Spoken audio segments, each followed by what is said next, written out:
Hello friends, आज हम evidence act में सेक्शन 145 पढ़ेंगे। ये हमारा एविडेंस एक्ट का लेक्चर नंबर 64 है। सेक्शन 145 में दो मुख्य बात बताई गई है। सेक्शन 145 ये कहता है कि विटनेस ने पहले कोई लिखित में कोई कथन कर दिया है, कोई दस्तावेज बना दिया है, खुद उसने लिखित में किया हो या किसी अन्य व्यक्ति ने उसके कथनों को लिखित में कर लिया हो। अर्थात विटनेस के पहले लिखे हुए कथनों के संबंध में क्या उस विटनेस का क्रॉस एग्जामिनेशन हो सकता है, पहली चीज ये बताता है। तो सेक्शन 145 ये कह रहा है कि अ विटनेस में भी क्रॉस एग्जामिन, कि किसी साक्षी का प्रतिपरीक्षा की जा सकती है, क्रॉस एग्जामिनेशन किया जा सकता है। किसके संबंध में कर सकते हैं? उसने जो पहले लिखित में दस्तावेज या लिखित में कोई कथन कर दिया है या फिर उसके स्टेटमेंट को लिखित में कर लिया गया है। तो विटनेस में भी क्रॉस एग्जामिन किसके संबंध में? About the previous written statement. ध्यान देने वाली बात है, पर रिटन में होना चाहिए, है ना। प्रीवियस रिटन स्टेटमेंट के संबंध में उसका क्रॉस एग्जामिन कर सकते हैं, है ना। और ये जरूरी है कि जो भी है वो रेलिवेंट होना चाहिए।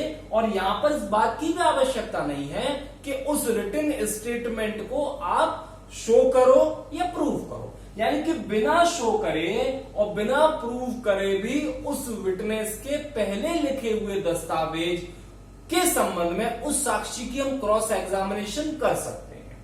तो ये था सेक्शन 145 का फर्स्ट पार्ट। सेक्शन 145 के सेकंड पार्ट की हम बात करें तो यहां पर ये कहना चाह रहे हैं कि विटनेस ने पहले कोई रिटन में स्टेटमेंट किया है।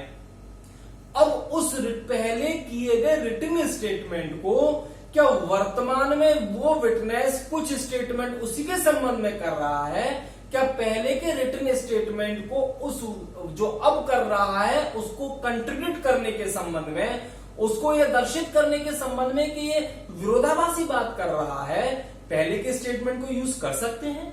तो सेक्शन 145 का सेकंड बात ये बोलता है कि witness previous statement can be used, यानी कि साक्षी के पूर्व में किए गए, लिखित में किए गए कथनों का यूज किया जा सकता है। किसके संबंध में यूज कर सकते हैं? टू कंट्रडिक्ट प्रेजेंट स्टेटमेंट, यानी कि जो वर्तमान में कोई स्टेटमेंट बोल रहा है उस वर्तमान स्टेटमेंट के कंट्रडिक्ट में, विरोधाभास में, उस साक्षी ने जो पहले लिखित में कोई कथन किए थे उन लिखित कथनों का अब यूज कर सकते हैं। परंतु इसके लिए यह आवश्यक है कि इस चीज के होने के पूर्व जो उस विटनेस का ध्यान जो लिखित में जो उसने स्टेटमेंट किया था उस पोर्शन की तरफ लाया जाएगा, दर्शित किया जाएगा। तो for it his attention must be called, उसका अटेंशन उस ओर लाया जाएगा। किस ओर?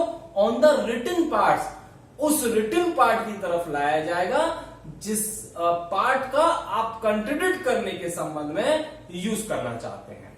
अब यहां पर जो लिखित कथन है वो किस प्रकार के लिखित कथन हो सकते हैं? हो सकता है आपने कोई दस्तावेज बनाया हो सकता है वो आपका लेटर हो सकता है कोई केस डायरी हो सकता है पुलिस ऑफिसर ने इन्वेस्टिगेशन के पश्चात कुछ बयान लिखित में कर लिए हो। तो यहां पर हम उनकी बात कर रहे हैं। तो सेक्शन 145 का जो फर्स्ट पार्ट है वो ये बोल रहा है कि पूर्व में लिखे गए कथनों के संबंध में क्रॉस एग्जामिनेशन हो सकता है। और दूसरा भाग ये बोल रहा है कि पूर्व में जो आपने लिखित कथन किए थे उनको यूज कर रहे हैं, वर्तमान में जो कथन कर रहे हैं उसके विरोध में, उसके कंट्रडिक्शन में। तो ये था सेक्शन 145 का फर्स्ट और सेकंड पार्ट। इसका मेन उद्देश्य क्या है? तो पहला तो उद्देश्य है कि चूंकि हम उसका क्रॉस एग्जामिनेशन कर रहे हैं पहले स्टेटमेंट के संबंध में, तो उसकी मेमोरी को चेक करना कि वास्तव में उसे वो चीज ध्यान है भी या नहीं।